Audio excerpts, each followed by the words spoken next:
كلما زاد التنافس بين أسراب الشباب وابتدى قر الطبول في ميادين الحراب. السلام عليكم ورحمة الله وبركاته.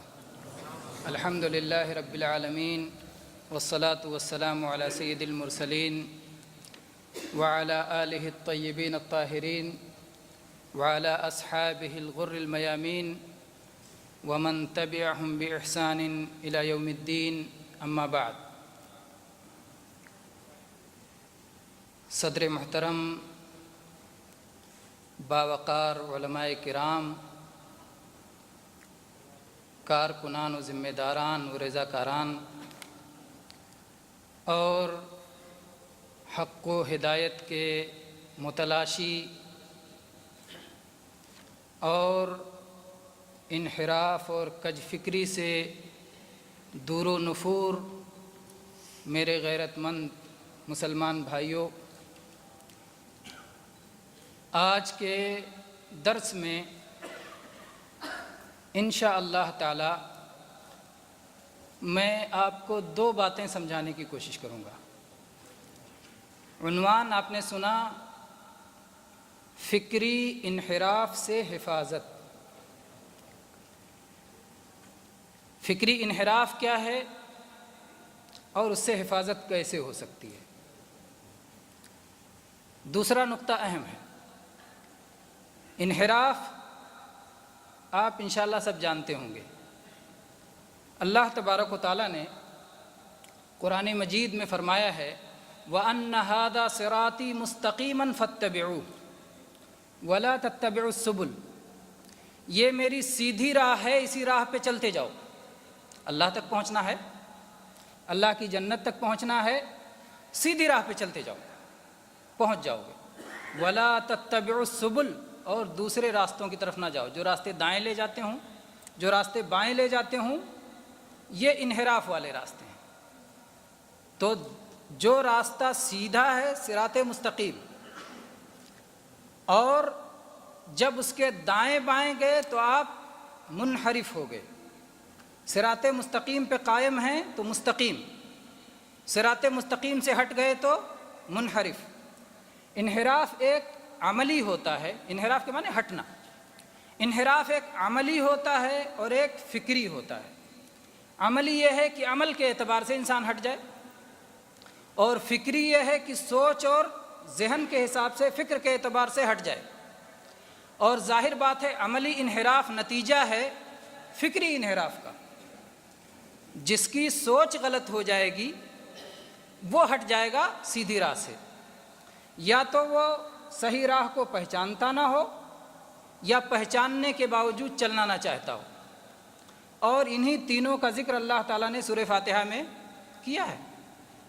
چونکہ استقامت یا صراط مستقیم پہ قائم رہنا سب سے اہم تھا، اس لیے بار بار ہمیں یہ دعا سکھائی گئی اہدنا الصراط المستقیم، کہ اللہ صراط مستقیم کو دکھا دے، اس پہ چلا دے۔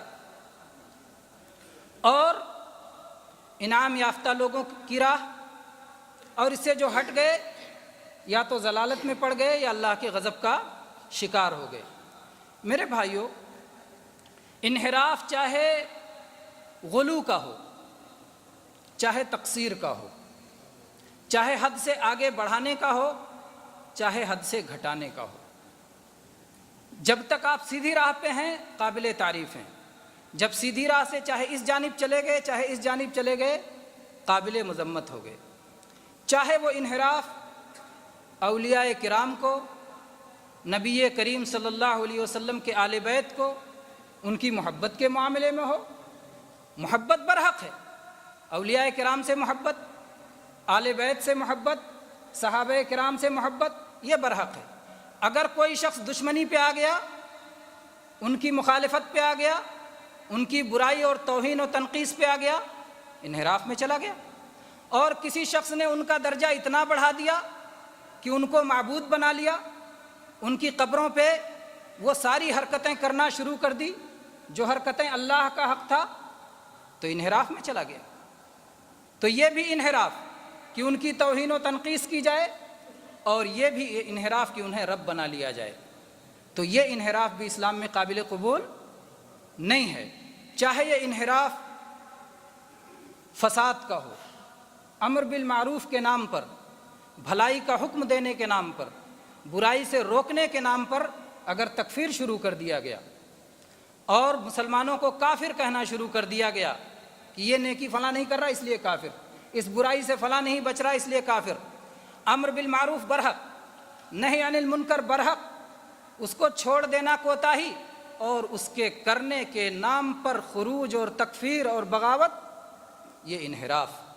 اسی طرح سے میرے بھائی جہاد اگر صحیح طور پر ہو، اللہ کے حکم کے مطابق ہو، برحق، اور جہاد کے نام پہ فساد شروع کر دیا جائے تو انحراف۔ تو اس طرح سے جتنے بھی انحراف ہیں وہ انحراف کیوں آتے ہیں؟ فکر نادرست ہونے کی وجہ سے۔ تو فکری انحراف یہ عملی انحراف سے زیادہ اہم ہے، اسی لیے کسی بھی نام پر ہو یہ انحراف قابل قبول نہیں ہے۔ تبلیغ برحق ہے، اللہ کی طرف دعوت دینا برحق ہے۔ دعوت کس طرح ہونی چاہیے؟ اللہ کی کتاب سے، نبی کریم صلی اللہ علیہ وسلم کی سنت سے، سلف کے طریقے کے مطابق۔ اگر یہ اس کے مطابق ہے آپ کی دعوت و تبلیغ برحق ہے۔ دعوت و تبلیغ کا کام آپ نے چھوڑ دیا، کوتاہی میں غفلت میں پڑ گئے، آپ انحراف میں چلے گئے، اور تبلیغ کے نام پر آپ نے جھوٹے خواب بیان کرنے شروع کر دیے، حکایات بیان کرنے شروع کر دیے، آپ نے منمانی باتیں گڑھنی شروع کر دیں، ظاہر بات ہے یہ بھی انحراف ہے جو قابل قبول نہیں ہے۔ تو چاہے امر بالمعروف کے نام پر ہو، چاہے دعوت و توحید تبلیغ کے نام پر ہو، چاہے جہاد کے نام پر ہو، چاہے محبت اولیاء و اہل بیت کے نام پر ہو، محبت بزرگان دین و انبیاء کے نام پہ ہو، کسی نام پر کوئی بھی انحراف قابل قبول نہیں ہے۔ انحراف سے بچنا ضروری ہے، انحراف سے بچ کر صراط مستقیم پہ قائم رہنا ضروری ہے۔ اور چنانچہ آپ عبداللہ ابن مسعود رضی اللہ عنہ کی وہ حدیث دیکھیں جس میں نبی کریم صلی اللہ علیہ وسلم نے صحابہ کرام کو اس صراط مستقیم اور انحراف سمجھاتے ہوئے آپ نے ایک سیدھی لکیر کھینچی، اور سیدھی لکیر کھینچنے کے بعد آپ نے فرمایا ھذا سبیل اللہ مستقیما، یہ اللہ کی سیدھی راہ ہے۔ اور اس کے بعد آپ نے کچھ لکیریں دائیں کھینچی، کچھ لکیریں بائیں کھینچی، اور آپ نے فرمایا ھذہ سبل، یہ کچھ اور راستے ہیں، یہ کچھ پگڈنڈیاں ہیں، یہ شاہراہ عام سے ہٹ گئی ہیں، یہ راستے ایسے راستے ہیں کہ جن پر شیطان بیٹھا ہوا ہے، اور جو شیطان کی دعوت کو سنتا ہے، قبول کرتا ہے، وہ اس منحرف راستے پر جا کر کے اللہ تک پہنچنے سے، اللہ کی جنت تک پہنچنے سے بھٹک جاتا ہے۔ تو یہ مسند احمد، مستدرک حاکم وغیرہ کی صحیح حدیث ہے۔ میرے بھائیو، انحراف میرے خیال سے انحراف سمجھ میں آ گیا ہوگا انشاءاللہ۔ انحراف آپ کو اگر سمجھ میں آ گیا کہ انحراف یہ ہے کہ آپ صراط مستقیم سے یا غلو کے ساتھ ہٹ جائیں یا تقصیر اور کمی کے ساتھ ہٹ جائیں اس سے، تو اس سے ہٹنا یہ معیوب قابل مذمت ہے۔ اور ظاہر بات ہے کسی کو پسند ہوگا کہ اپنی منزل کے راستے سے ہٹ جائے؟ کسی کو پسند نہیں ہوگا نا، ہر کوئی چاہتا ہے آپ کی منزل، آپ اگر یہاں سے نکلے احسا سے، آپ دمام کے لیے نکلے، لیکن غلطی سے آپ نے راستہ بھٹک کر کے آپ نے راستہ کوئی اور پکڑ لیا جو دمام لے جانے کے بجائے آپ کو کہ کہیں اور پہنچا رہا تھا، قطر لے جا رہا تھا، کویت لے جا رہا تھا، کہیں اور لے جا رہا تھا، دمام نہیں لے جا رہا تھا، تو آپ کہیں گے میں تو منزل پہ نہیں پہنچ سکتا۔ اس انحراف کے ساتھ جتنی محنت ہوگی اتنے ہی منزل سے دور ہوتے چلے جائیں گے۔ تو ہر کوئی منزل تک پہنچنا چاہتا ہے۔ منزل تک کیسے پہنچے گا؟ جب اس انحراف سے بچے گا اور وہ توبہ کر کے وہ صراط مستقیم پر پھر آئے گا، یا پہلے ہی سے صراط مستقیم پہ رہتے ہوئے وہ ان طریقوں کو اپنائے گا جن کی وجہ سے انحراف میں پڑے ہی نہ۔ تو سب سے پہلی چیز جو انحراف سے ہمیں حفاظت دیتی ہے، جس کی بنا پر ہم انحراف سے بچ سکتے ہیں، وہ ہے کتاب و سنت کو مضبوطی سے تھامنا۔ منہج سلف کے مطابق کتاب و سنت کو مضبوطی سے تھامنا، یہ ہمیں انحراف سے بچاتا ہے، اور یہ جناب محمد الرسول اللہ صلی اللہ علیہ وسلم کی تعلیم ہے۔ چنانچہ صحیح الجامع کی حدیث کی بہت ساری کتابوں میں یہ ہے کہ نبی کریم صلی اللہ علیہ وسلم نے فرمایا ترکت فیکم شیئین لن تضلوا بعدہما کتاب اللہ و سنتی، میں تم میں دو چیزیں چھوڑ کے جا رہا ہوں، اگر ان دونوں کو مضبوطی سے تھام لوگے منحرف نہیں ہوگے، گمراہ نہیں ہوگے، راستے سے بھٹکو گے نہیں۔ اور ایک اور حدیث میں جناب محمد الرسول اللہ صلی اللہ علیہ وسلم نے فرمایا من یعش منکم بعدی فسیر اختلافا کثیرا فعلیکم بسنتی وسنت الخلفاء الراشدین المہدیین تمسکوا بها وعضوا علیہا بالنواجذ وإیاکم ومحدثات الامور فإن كل محدثۃ بدعہ وكل بدعۃ ضلالہ۔ یہ سنن ابی داؤد، سنن ترمذی، سنن ابن ماجہ، مسند احمد اور حدیث کی بہت ساری کتابوں میں ہے، اور اس کو محدثین نے، امام شوکانی نے، علامہ البانی نے اور بہت سارے محدثین نے صحیح قرار دیا ہے، صحیح حدیث۔ تو اس میں اللہ کے نبی صلی اللہ علیہ وسلم نے فرمایا کہ جو میرے بعد زندہ رہے گا وہ بہت سارا اختلاف دیکھے گا، امت میں بہت سارے اختلافات پیدا ہو جائیں گے۔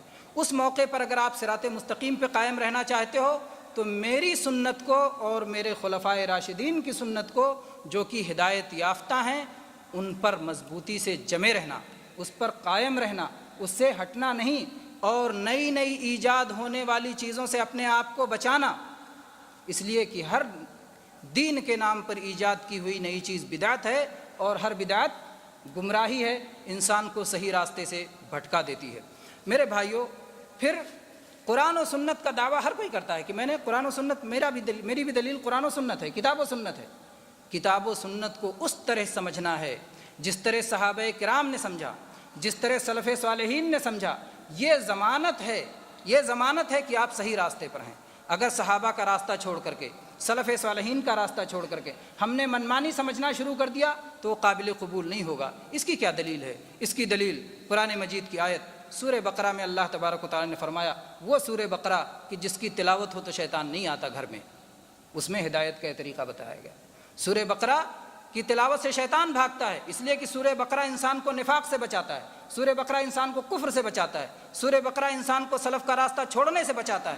تو یہ سورت، یہ عظیم الشان سورت جب ان ساری ہدایات پر مشتمل ہے تو کہا گیا کہ جس گھر میں سورہ بقرہ کی تلاوت ہو، ظاہر بات ہے تلاوت ایسی نہیں کہ آپ کچھ نہ سمجھو، تلاوت فہم کے ساتھ ہو تو اس کا حق ادا ہوتا ہے۔ بلا فہم کے بھی ثواب تو ملتا ہے، لیکن حق تب عطا ہوتا ہے جب آپ اسے سمجھیں، تو اس کو سمجھیں۔ اس میں اللہ تعالیٰ نے فرمایا اس صورت میں، اور ابتدائی آیات ہی میں اللہ تعالیٰ نے فرمایا فَإِنْ آمَنُوا بِمِثْلِ مَا آمَنْتُمْ بِهِ فَقَدِ اهْتَدَوْا۔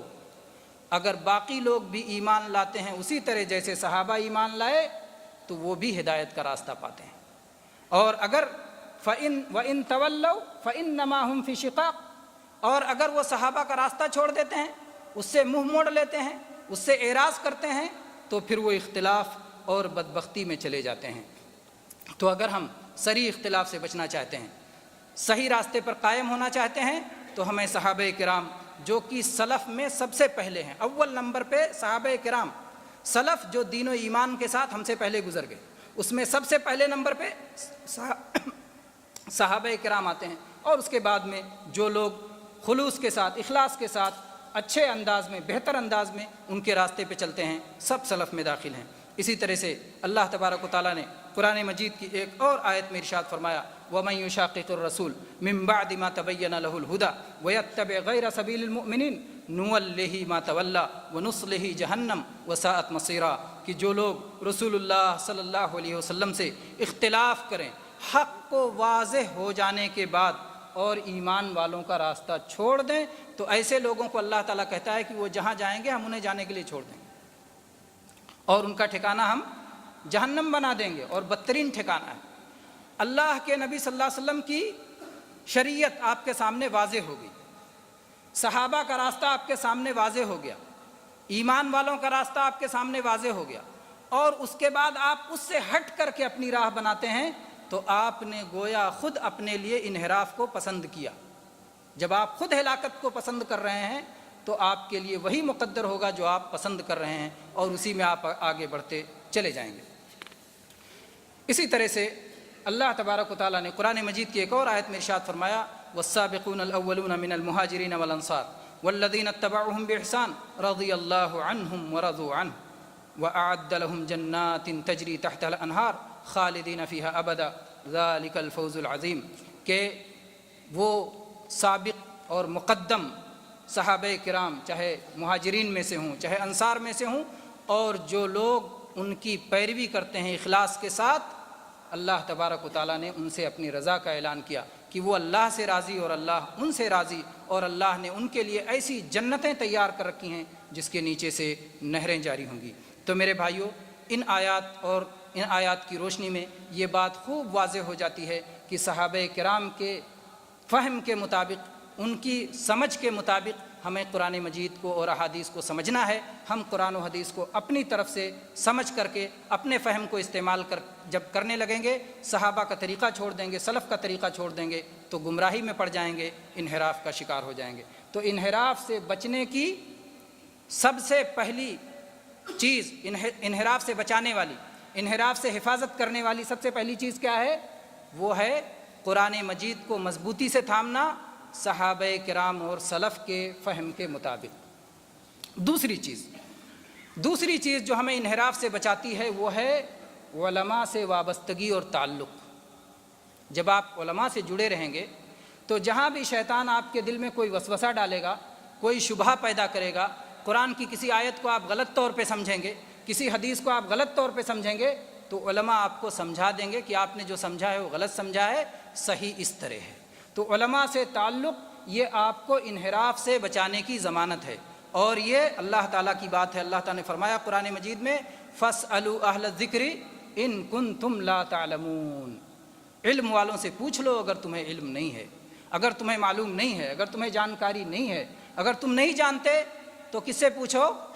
علم والوں سے پوچھ لو۔ تو علماء سے تعلق آپ رکھیں گے تو انحراف سے آپ بچے رہیں گے، لیکن منمانی اگر آپ چلتے رہیں گے تو انحراف میں پڑ جائیں گے۔ اسی طرح سے جناب محمد رسول اللہ صلی اللہ علیہ وسلم کی یہ حدیث جو سنن نبی داؤد میں اور صحیح الجامع میں ہے، اللہ کے نبی صلی اللہ علیہ وسلم فرمایا، الا سألوا اذا لم يعلموا فانما شفاء العی السؤال، جب انہیں معلوم نہیں تھا تو انہوں نے سوال کیوں نہیں کیا؟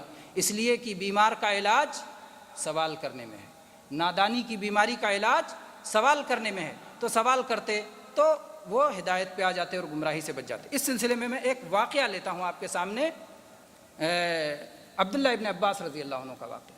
عبداللہ ابن عباس رضی اللہ عنہ آپ جانتے ہیں کہ صحابہ کرام میں سے ہیں، علماء صحابہ کرام کے علماء میں سے ہیں، مفسر قرآن ہیں۔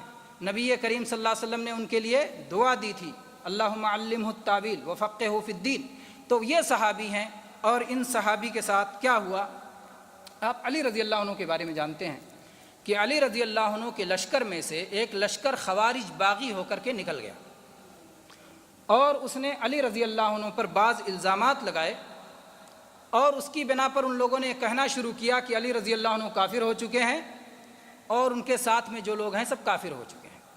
اور ان لوگوں نے جنگ کی تیاری شروع کر دی کہ علی رضی اللہ عنہ سے جنگ کریں گے، ان کے ساتھیوں سے جنگ کریں گے، بلکہ سارے مسلمانوں سے وہ جنگ کرنے، وہ صرف اپنے آپ کو مسلمان سمجھتے تھے، بقیہ سارے مسلمانوں کو انہوں نے کافر قرار دے لیا تھا۔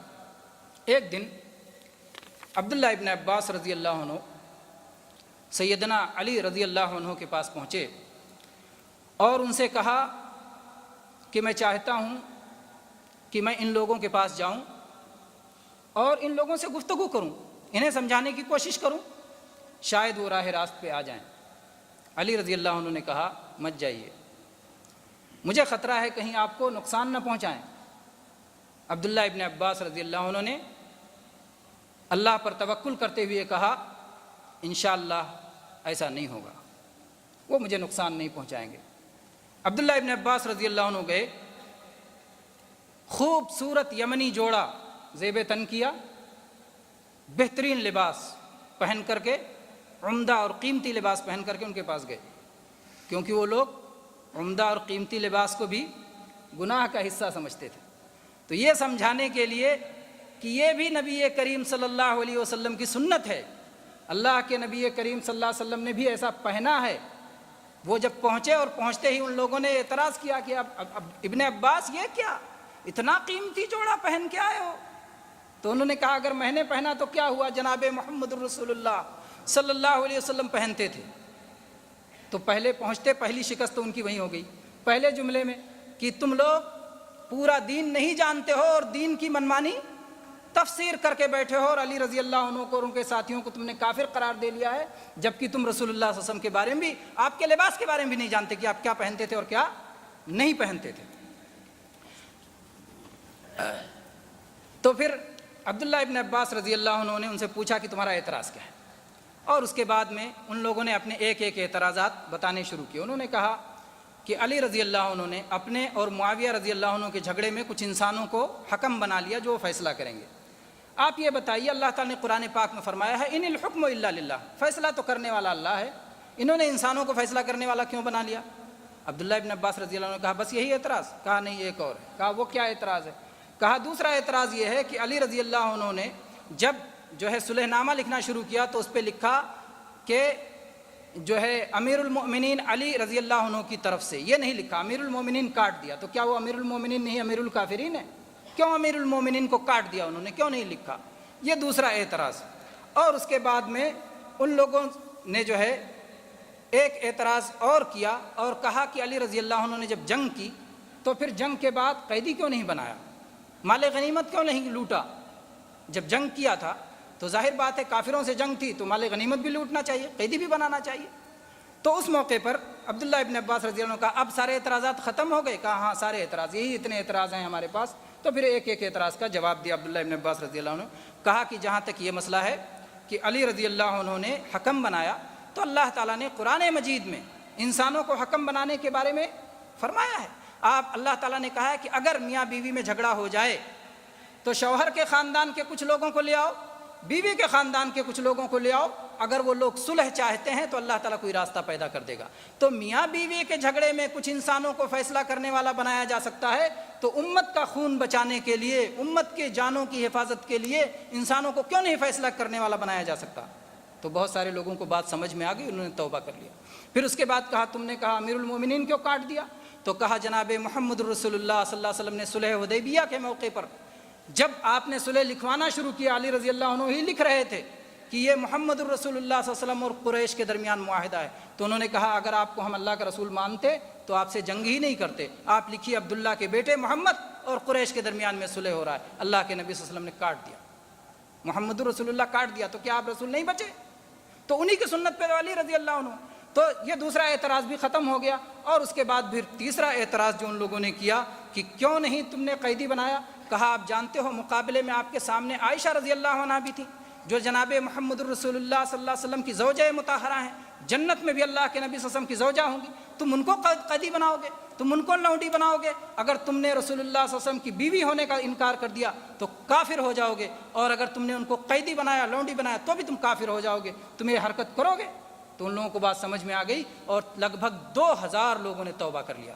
یہ کس کا فائدہ تھا میرے بھائیوں؟ عالم سے بات کرنے کا فائدہ، عالم کے پاس جا کر کے اپنے شبہے کو دور کرنے کا فائدہ۔ تو چنانچہ اس طرح سے شبہ ان کا دور ہو گیا۔ تو دوسری چیز جو ہمیں انحراف سے بچاتی ہے وہ کیا ہے؟ علماء سے تعلق۔ پہلی چیز کتاب و سنت کو سلف کے طریقے کے مطابق مضبوطی سے تھامنا، دوسری چیز علماء سے تعلق، اور تیسری چیز بہت اہم ہے اور اس کو میں چند لفظوں میں کہہ کر کے اسی پر بات ختم کر دیتا ہوں، وہ ہے اللہ سے دعا، رب کریم سے التجا۔ اللہ تعالیٰ ہی دلوں کا پھیرنے والا ہے، اللہ تعالیٰ ہی حق پہ قائم رکھنے والا ہے۔ اللہ تبارک و تعالیٰ ہی جب چاہتا ہے بندے کے دل اس کے دونوں ہاتھوں، دونوں انگلیوں کے بیچ میں ہے، جیسا چاہتا ہے الٹتا پڑتا رہتا ہے۔ میرے بھائیوں، اگر اللہ تعالیٰ کی طرف سے ہمارے لیے خیر مقدر نہ ہو، اگر اللہ کا ہم پہ فضل و کرم نہ ہو، اگر اللہ کا احسان نہ ہو، اگر اللہ کی توفیق نہ ہو، تو پھر ہم حق پر قائم نہیں رہ سکتے۔ تو اس لیے رب کریم سے التجا کرتے رہنا چاہیے۔ جناب محمد الرسول اللہ صلی اللہ علیہ وسلم بھی اللہ تعالیٰ سے التجا کرتے رہتے تھے، چنانچہ اللہ کے نبی صلی اللہ علیہ وسلم کی یہ دعا آپ کو یاد کر لینا چاہیے اور بار بار پڑھتے رہنا چاہیے، یا مقلب القلوب ثبت قلبی علی دینک۔ یہ سنن ترمذی کی حدیث ہے، اللہ کے نبی صلی اللہ علیہ وسلم دعا پڑھتے تھے، یا مقلب القلوب، اے دلوں کے پھیرنے والے، ثبت قلبی علی دینک، میرے دل کو اپنے دین پہ جما دے۔ اور اللہ کے نبی صلی اللہ علیہ وسلم سے اور بہت ساری دعائیں آئی ہیں۔ اسی دعا پر میں اپنی بات کو ختم کرتا ہوں اور اللہ تعالیٰ سے دعا کرتا ہوں کہ اللہ تبارک و تعالیٰ ہم لوگوں کو ہر طرح کے انحراف سے بچا کر صراط مستقیم پر قائم رکھے۔ اور میں بہت شکر گزار ہوں آپ سب کا کہ آپ اس اہم درس میں سیکھنے کے لیے، اللہ کے دین کو صحیح طور پر جاننے کے لیے تشریف لائے، اور میں شکر گزار ہوں اپنے علماء کرام کا جو مشقت برداشت کر کے وقت نکال کے تشریف لائے، اور اپنے بڑے بھائی شیخ عطاء الرحمن صاحب حفظہ اللہ، اللہ تعالیٰ انہیں صحت و عافیت سے نوازے، ہم سب کو اللہ تعالیٰ صحت و عافیت سے نوازے۔ ان کا بھی شکر گزار ہوں کہ انہوں نے یہ بہترین خوبصورت مجلس سجائی اور اس میں ہم سب کو فائدہ اٹھانے اور فائدہ پہنچانے کا موقع دیا. اللہ تبارک و تعالیٰ اس مجلس کو ہم سب سے قبول فرمائے, خیر و برکت کا ذریعہ بنائے, ہمارے گناہوں کی معافی کا ذریعہ بنائے. آمین. وآخر دعوانا ان الحمد للہ رب العالمین وصلی اللہ علیہ نبینا وسلم.